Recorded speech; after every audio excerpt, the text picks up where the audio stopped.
Well, good morning. I'm not going to wait 11 more minutes. Busy day today. Anyway, the title is Communications When Internet and Phones Are Cut Off. As I laid in bed praying, meditating, and thinking about my new day, I had no idea that when I arrived at my computer, I would see that I had lost my internet and phone connection, both of which are provided by Bright House Time Warner Cable. Apparently it has been over 4 hours now, since my last emails were received before midnight last night, and it is now almost 4:15 a.m. This changes my focus. What would happen if we could no longer communicate as freely as we have been able to do in this communication era? I'm not sure where I will go with this. I simply want to reflect out loud with you. I hope that it will be recorded, or I hope that it will be restored soon so that I can upload it. I will also wait for my daughter to get up so that I can use her cell phone to try to find out what's happening and why. I still do not have my own cell phone. And I noticed some errors in there, but I'll have to fix it later. Again, I can't upload until I have internet connection, so it may be a delay even in uploading it. And hopefully it won't be down too long. Today is my court date. It's in the afternoon. And this video, of course, will not go live until after I get back from court, and I will let everybody know what happened.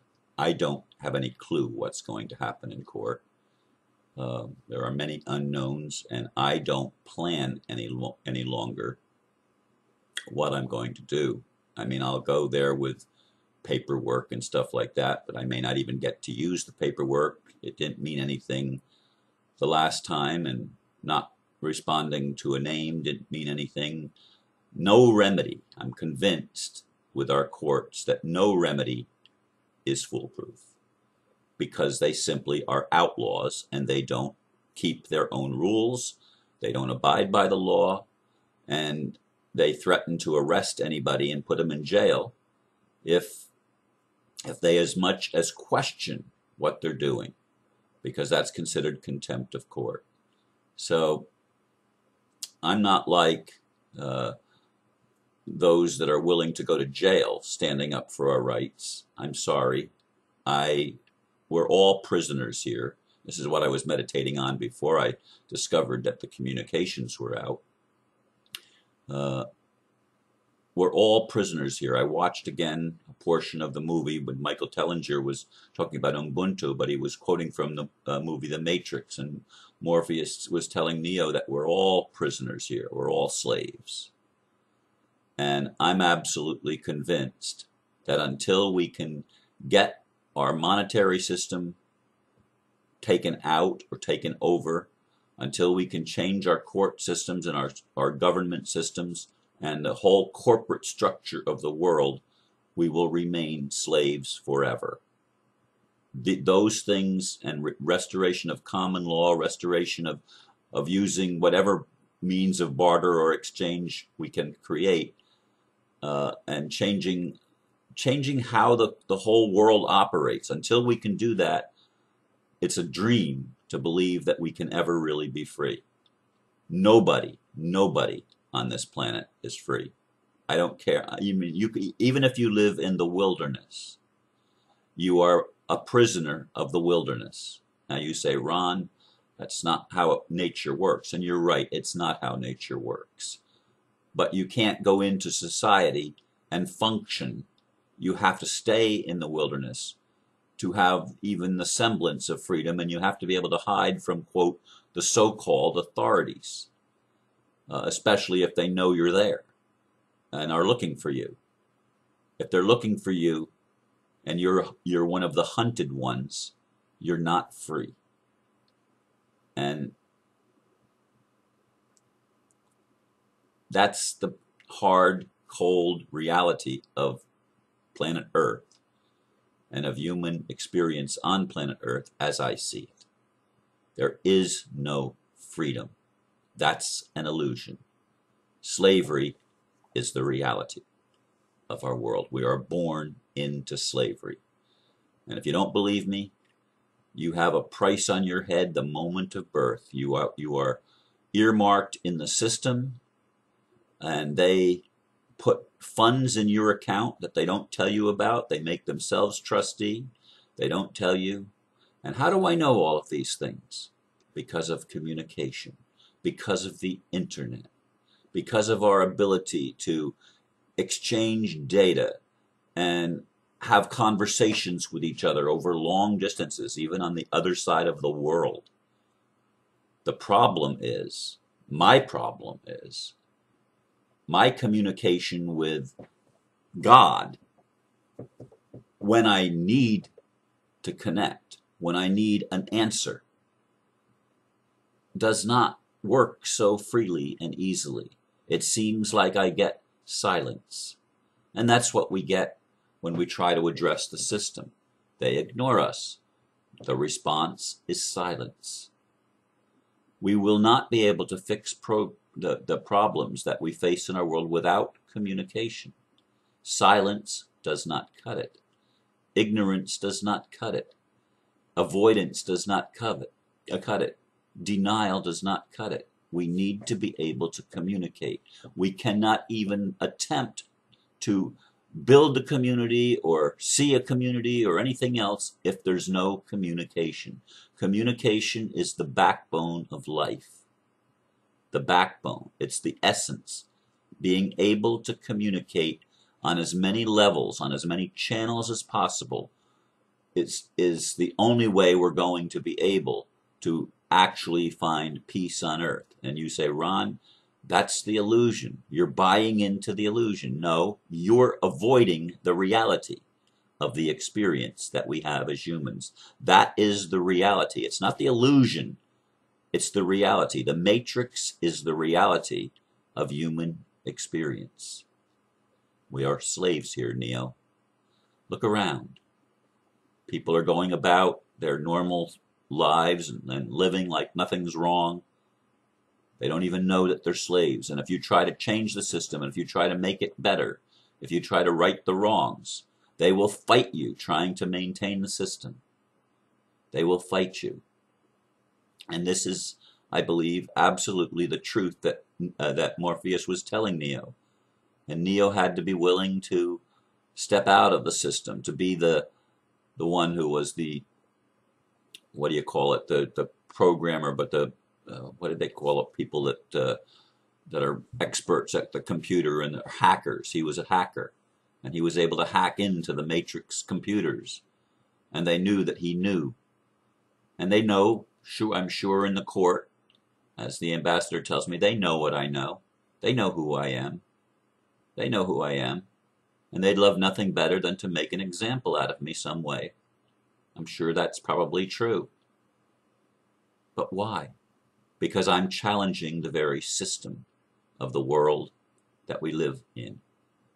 The world of control. The world of fraud. The world of deception. I'm challenging that world. And it irritates the heck out of me that more people don't wake up. But can I really blame them? They've been programmed. The problem is people that claim to be awake. They're the ones that I'm looking at. I'm not looking at Joe Blow on the street who's just trying to survive and does his job and goes to the bar at night and gets drunk or gets high or something like that. I'm not talking about that.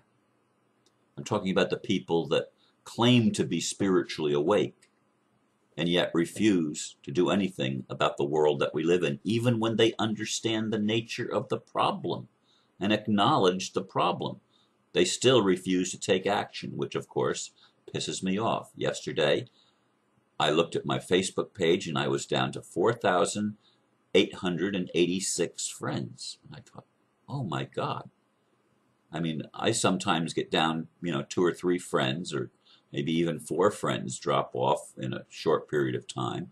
And sometimes I even remove people myself that I see that their account is inactive when I go to give birthday greetings, or that they have 2 accounts that are both open. And I end up deleting one of them most of the time. So I remove some friends myself. But I'm sorry, 14 friends all at once disappear. I mean, that's a little bit uh, unheard of for me. Um, I think I'm saying it correctly. I don't have internet, so I can't hardly even check. Although I can see what was on the, for example, on my email page, the last email received was 11:51. I know that it's sitting right in front of me on the screen, but the lights on my modem uh, are not there. I mean, the lights are out. I don't have phone. I don't have internet. I don't have a connection. I can see that right above me. Although I was trying to connect before I even looked up at that, I was playing with the computer trying to get it to connect. But I should have just looked up above my head there on the shelf, and I would have noticed right away. But I didn't think of that right away. I was still trying to get things organized, and also my laptop computer had downloaded um, an upgrade for Windows and had rebooted it automatically. I don't allow automatic reboots anymore on my desktop because they just don't take. They don't work, so why bother? So I disabled that function, and I don't have that problem anymore.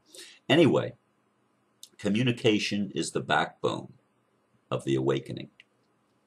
And I use it knowing that it was created, among other things, for the government to spy on me and to spy on everybody else and to have at their fingertips all the data and information they could gather on any individual in the society. If you communicate at all, if you're part of the system at all, they have a way of uncovering and tracking everything you do. Everything you do. That's one of the reasons I don't carry a cell phone, because a cell phone is a tracking device. The GPS function, it's registered in your name. They can track everything you do unless you steal one, and then that's not right. So the whole system is set up to control, to enslave, to track, to know about you. Well, the truth of the matter is, I hope, that there is a divine something, a God that's real, that we can communicate with. I hope that's not part of the lie. That's not part of the deception. Sometimes I wonder if that's not part of the deception too. And yet I've had experiences where I felt I was connecting and communicating with God, and vice versa, and God communicating with me.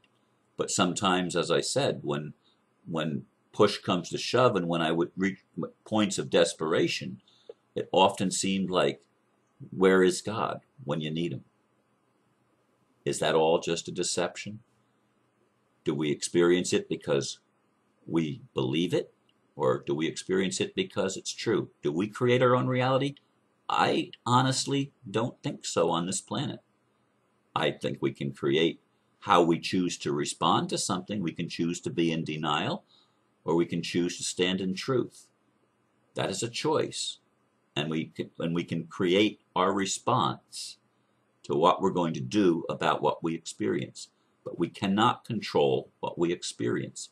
We experience things in life, I do anyway, that I would never consciously make that choice. I would never do it that way. The things that I want, I don't receive. The things that I don't want, I get. That's the reality of my life. But I am where I am because of communication.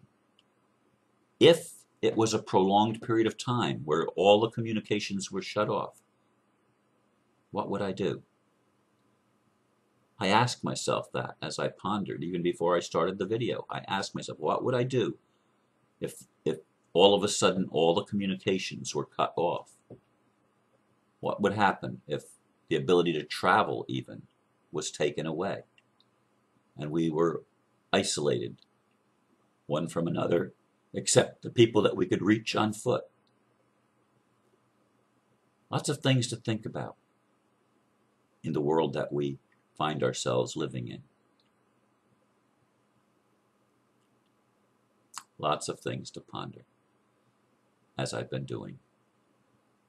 Thank you for listening.